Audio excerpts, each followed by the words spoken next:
وثبت أقدامكم. Sebagaimana Allah Subhanahu wa taala katakan, innal ladzina yaktumuna ma anzalallah minal kitab. Sungguhnya orang-orang, yaitu Yahudi, yang menyembunyikan apa yang diturunkan oleh Allah Subhanahu wa taala kepada mereka dari Alkitab, yaitu Taurat. Apa kata Allah Subhanahu wa taala?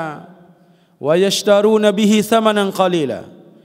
Mereka tukarkan ayat-ayat Allah Azza wa Jalla, kitab yang sampai kepada mereka, dengan harga yang begitu murah. Mereka tukarkan dengan dunia yang hina dan remeh. Allah Subhanahu wa taala ancam mereka. Ulaika ma ya'kuluna fi butunihim illa an-nar. Mereka itu, kata Allah Subhanahu wa taala, tidaklah memasukkan ke dalam perut-perut mereka melainkan hanya neraka, api neraka. Wala yukallimuhumullahu yaumal qiyamah. Dan pada hari kiamat kelak mereka tidak akan diajak bicara Allah Subhanahu wa taala. Wala yuzakkihim, dan mereka tidak disucikan Allah Azza wa Jalla, tidak dibersihkan Allah Subhanahu wa taala dari dosa-dosa mereka. Walahum adzabun alim, dan bagi mereka azab yang amat pedih.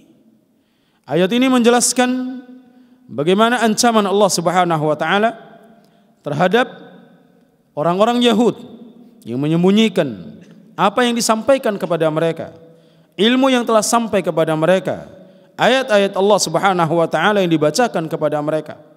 Maka siapapun yang melakukan hal yang sama seperti mereka, sampai kepadanya ilmu yang hak, sampai kepada mereka ayat-ayat Allah Subhanahu wa taala, sampai kepada mereka perkataan-perkataan Nabi alaihi salatu wassalam, dan mereka menyembunyikan, mereka tidak berusaha untuk menyampaikan, tidak berusaha untuk mendakwahkan apa yang telah sampai kepada mereka, maka mereka masuk dalam kategori yang diancam oleh Allah Subhanahu wa taala.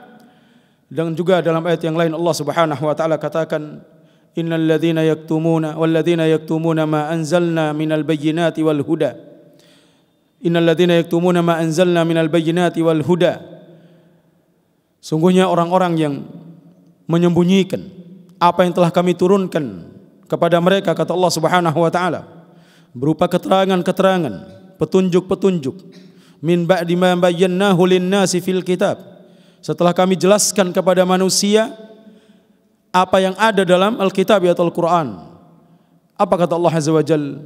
Ulaika yal'anuhumullah. Mereka itu mendapatkan laknat Allah Subhanahu wa taala, wa yal'anuhumu al-la'inun, dan akan dilaknat oleh setiap yang bisa melaknat mereka dari penduduk langit dan bumi. Artinya orang-orang yang tidak mau menyampaikan kebenaran, yang enggan untuk menyampaikan al-haq, setelah sampai kepada mereka, setelah mereka ilmui, mereka ketahui, maka mereka masuk dalam ancaman Allah Subhanahu wa taala yang dilaknat oleh Allah Subhanahu wa taala dan dilaknat oleh makhluk-makhluk Allah Subhanahu wa taala.